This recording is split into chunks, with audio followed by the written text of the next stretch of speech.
তো দেখো বন্ধুরা, চান টান করে পুরো একদম চলে আসি, চান দান হয়ে গেছে। তো আজকে একটু শ্যাম্পু করে নিয়ে আসি, মাথা পুরো ভেজা।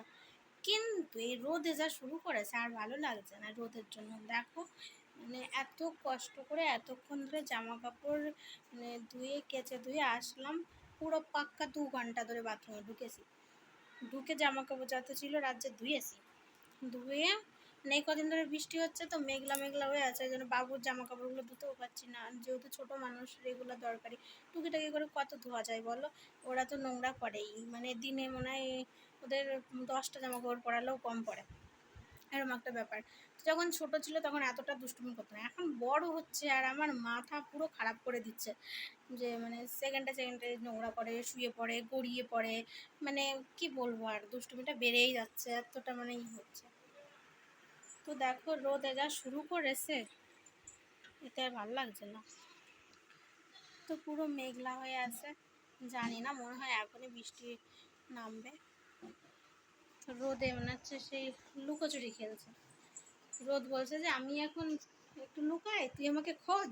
বৃষ্টি বলছে না না আমি লুকাই, তুই আমাকে খোঁজ। তো ব্যাপারটা হলো সেরকম। তো নেড়ে আসতে পারিনি, আবার মনে হচ্ছে তুলতে যেতে হবে। দূর, আর ভালো লাগে না। চলো বৃষ্টি আসুক, আগে ঠাকুর ঘরে ঢোকা যাক। মানে সকালে শুধু ঘরটা পরিষ্কার করেছি, কিন্তু পুজোটা দিয়ে অনেকটা বেলা হয়ে গেল, এদিকে প্রায় 11টা বাজতে যায়। তো ঠাকুরকে একটু প্রসাদ দিয়ে নিই, তারপরে যা করাই করছি। চলো আমি রেডি হই। তো আর ভালো লাগে না, মানে কী বলবো, এতটা বিরক্ত। মাথাটা শ্যাম্পু করেছি, শ্যাম্পু করার পর একদম হয়ে গেছে। তো চলো রেডি হয়ে নিই। তো মুখে আজকে ফেস কাভার লাগিয়েছিলাম, কারণ মুখের অবস্থা খুব খারাপ।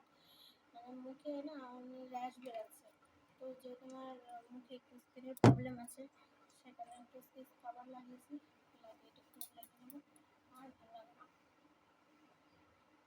মানে লোকের সে দরকার হয় শীতের ক্রিম দরকার, আর আমার এনি টাইম এনি টাইম দরকার এতটাই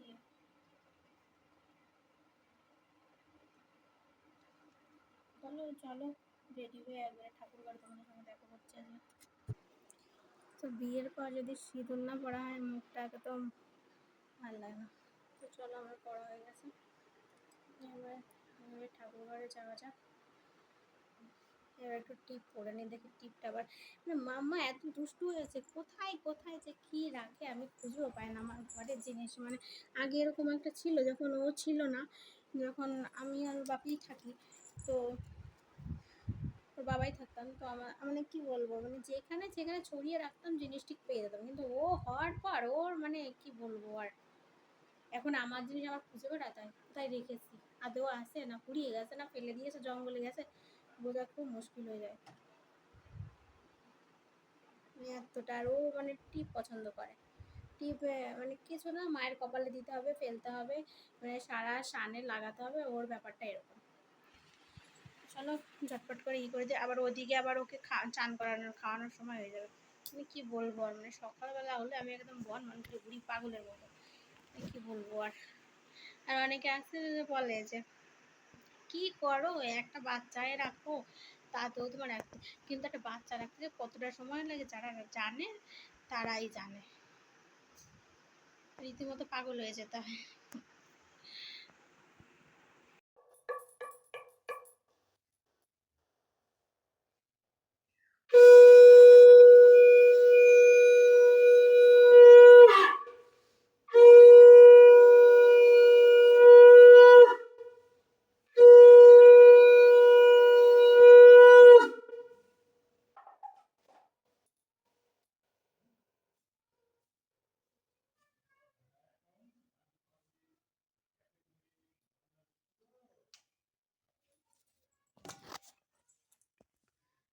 তো বন্ধুরা দেখো, যেমনটা বলে তেমনই কাজ। তো আমার সন্ধ্যা পুজোটা দেওয়া কমপ্লিট হয়ে গেছে।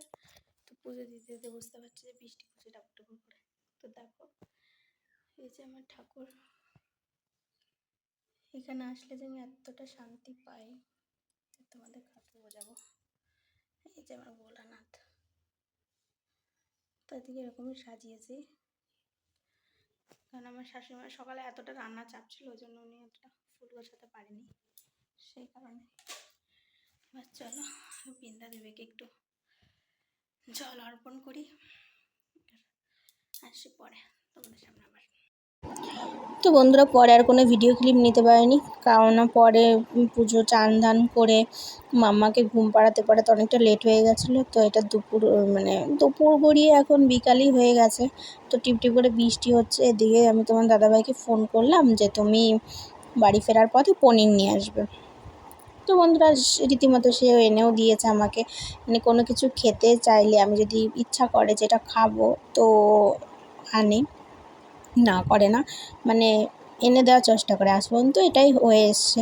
তো সেই মতোই বর এনে দিয়েছে। এবার আমি তো খুব খুশি রান্না করতে। এবার পনিরটা ওইদিকে ভেজে নেব, আলু দিয়ে পনির দিয়ে রান্না করব। আর ওইদিকে একটা পাঁচমিশালি সবজি করেছি। দেখো আমি পাঁচমিশালি সবজি করেছি এইটা। তো তারপরে আবার এই পনিরটাকে আমি আলু দিয়ে আর কি রান্না করবো, তো আমি তোমাদের দেখাচ্ছি। ওটা আগেই করেছিলাম। এবার করতে করতে ওকে ফোন করেছি, আসার পথে নিয়ে আসবে। ও এনেও দিয়েছে। তো আমি পনিরটাকে এদিকে আবার ভেজে নেবো। এদিকে লাল লাল না করে ভাজলে আমার শ্বশুরমশাই উনি এবার একটু মানে খেতে চায় না আর কি, সাদাটা কেমন একটা ওনার মনে হয়। সেই কারণে আর কি আমিও একটু নুন, মানে ভাজার সময় আর কি একটু নুন, চিনি, সামান্য পরিমাণে একটু হলুদ দিয়ে ওইটাকে ভেজে নিই। তার ফলে সাদা ভাবটাও থাকে না, আর ভাজাটাও হয়, ওনার খেতেও অসুবিধা হয় না কোনো রকম। আর আমাদের এইভাবেই ভালো লাগে। অনেকে কী করে কাঁচাভাবে রান্না করে, মানে পনির সিদ্ধ করে নিয়ে সেটাভাবে রান্না করে, সেইভাবেও হয়। কিন্তু ওইভাবে মানে দেখো আমরা সবাই খাবো আর সে খাবে না, তার ভালো লাগবে না, এটা কখনো হয়? যেহেতু আমাদের একটা জয়েন্ট ফ্যামিলি, সেই কারণেই আর কি এইভাবে রান্না করি। তো এইভাবেও রান্না তোমরা করে দেখো, খুব ভালো লাগে। যেহেতু আলাদা করে আর পনিরের মধ্যে নুন হলুদ কিছুই করা লাগে না, সবই এর মধ্যে দিয়ে ঢুকে যায় ভাজার কারণে, কারণ এর টেস্টটাও কিন্তু দ্বিগুণ হয়ে যায়। তো তোমরাও কখনো ট্রাই করো। তো এদিকে আমি পনিরটা ভেজে নিচ্ছি উল্টে পাল্টে করে নিয়ে। আর ওইদিকে আমি এটা করছি, আর মাম্মা ওইদিকে ঝিরঝির বৃষ্টি হচ্ছে, এত দুষ্টুমি শুরু করেছে। ওকে দোলনায় বসিয়েছে ওর ঠাম্মি। এবার ওর ঠাম্মি দোলনায় বসিয়ে রেখে ওকে দোল দিচ্ছে। এবার দেখো এটা আমি ভেজেছি, একটু হলুদ ভাব হয়েছে ঠিকই, কিন্তু এটা ভেজেছি তার ফলে কিন্তু একদম হাড় শক্ত হয়ে যায়নি, মানে টিপলেই পঞ্চের মতো হচ্ছে। সেটাই আমি তোমাদের দেখাচ্ছি, মানে এত নরম হয়েছে প্রতিটা পনিরই, মানে অতটা টাইটভাবেও ভাজা হয়নি, আবার অতটা নরম নয় জিনিসটা, যেহেতু পঞ্চি পঞ্চি ভাব। আর পনিরটা আমার সাধারণত এইভাবেই আমি রান্না করি, আর সবাই এইভাবে খেতেই পছন্দ করে আমাদের বাড়ির লোক।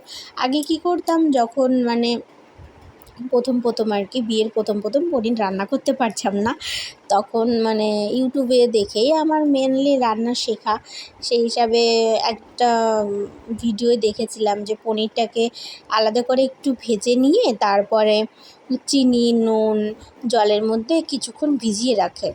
তো আমি আমার সেটা করি না আমি। তবে কিছুদিন পরে আমার হাজব্যান্ড বলে তুমি এইভাবেই রান্না করো, এটাই ভালো হবে। তো আমি তারপর থেকে এইভাবেই রান্না করি। এবার দেখো বাড়ি ফেরার পথে শুধু পনির নয় কিন্তু শাপলাও এনেছে। এবার বছরের প্রথমেই এই শাপলা আমাদের বাড়িতে এলো আজ। তো আসার পরে দেখো এই শাপলা, আর এদিকে কুলেখাড়া, আর একটা মেবি থানকুনি পাতা, এটাইও এনেছে। এবার আনার পরে এই শাপলার পিছনে একটা কাহিনী আছে। শাপলাটা মানে নতুন সবজি, তো দাম নেবেই, অবশ্যই নেবে। তো যারা বিক্রি করে তারাও অনেকটা কষ্ট করে তোলে।